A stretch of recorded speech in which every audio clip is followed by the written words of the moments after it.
Welcome, lazy gamers, and welcome back to ARA History Untold.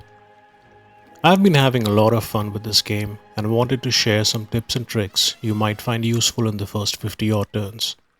Enjoy this video. Number 1. Food in your capital.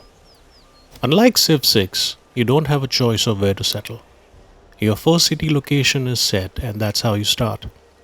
Pay close attention to the food count in the region where your capital has been settled. 4 is best, 3 is good, and anything less might be a challenge.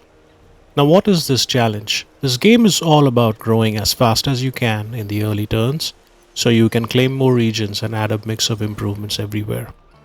I've covered in an earlier video which improvements should be exclusively reserved for your capital's first region, and except for the dwelling, none of the others will be available in the early turns.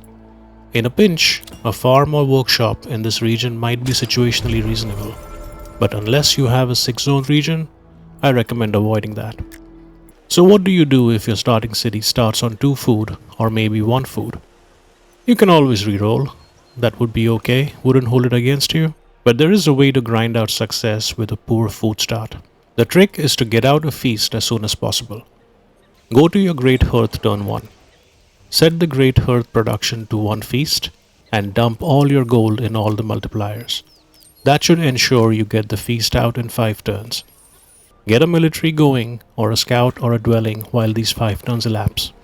Once you have your first feast, plug it into your city amenities. Using a feast as an amenity gives you a growth boost in the city and, importantly, additional food. From this point on, you're on your way to grow to 2 population and claim your first region.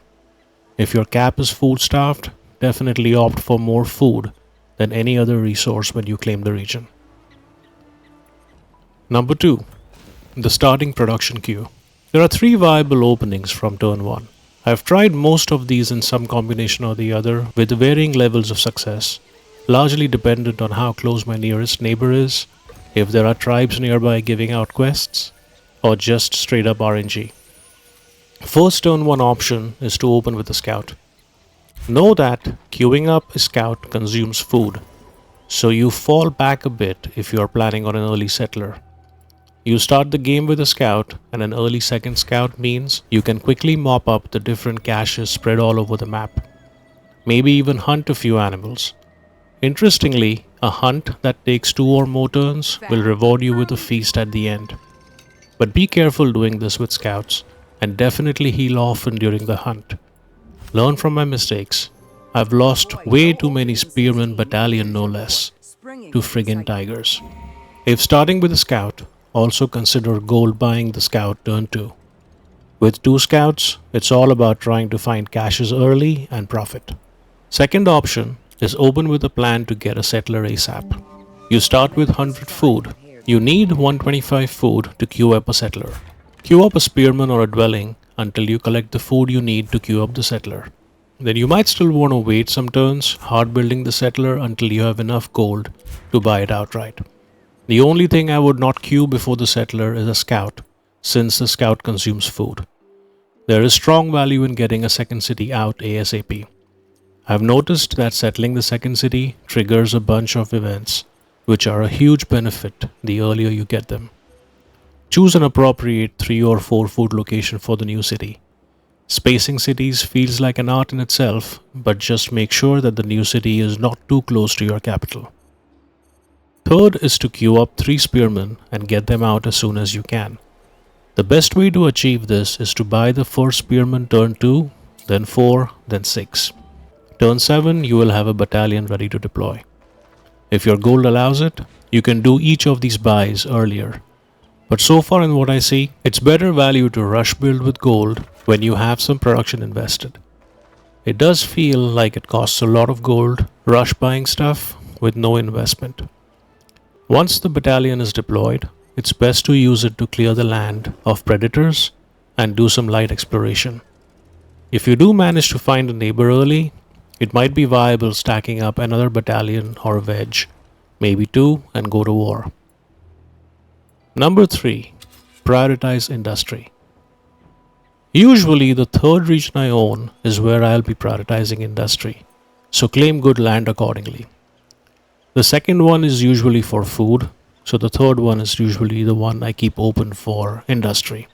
If all your land is food rich, try and pick a region with two or more materials and at least three zones as your claim. Three zones means three workshops or one workshop with two similar industrial improvements. Claiming a five zone region and placing a workshop and four ceramic shops is very viable. Pay attention to the specific industry improvement bonus your region gets and try to maximize the use of resources you have around you. You might want to check out the supply chain of harvested resources and its use in making different goods and consumables. Point 4. Pay attention to your timber and material count as you claim regions. I often find myself lacking stuff, which limits how many improvements I can put down fast. The worst thing that has happened to me in my games is I have needed to grow my city, needed to put down farms, and I did not have the timber to put them down. So I had to put logging camps in suboptimal regions to get the timber I want to put down farms elsewhere. Avoid getting into that situation and plan early. Number 5. Create a system to remember stuff. I forget lots of important things to do turn to turn. I make a note to review the trade deal in 2 turns or rush by the settler in 3, and turns elapse and I remember about stuff much later. Feels like opportunities lost if I don't do stuff at the turn I wanted to. So I've started to write things down. Imperfect, but it helps. And I really hope that there is some UI feature in the future that makes note taking easy. Maybe something that lets me make custom events. Hey game, remind me next turn to go over the trade screen. Or remind me to check if I have enough plows or ropes in 5 turns.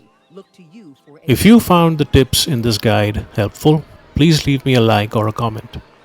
My goal is to get better at this game so I can eventually conquer it confidently. There is tons of shared knowledge among us all, and do let me know any unique stuff you may have encountered.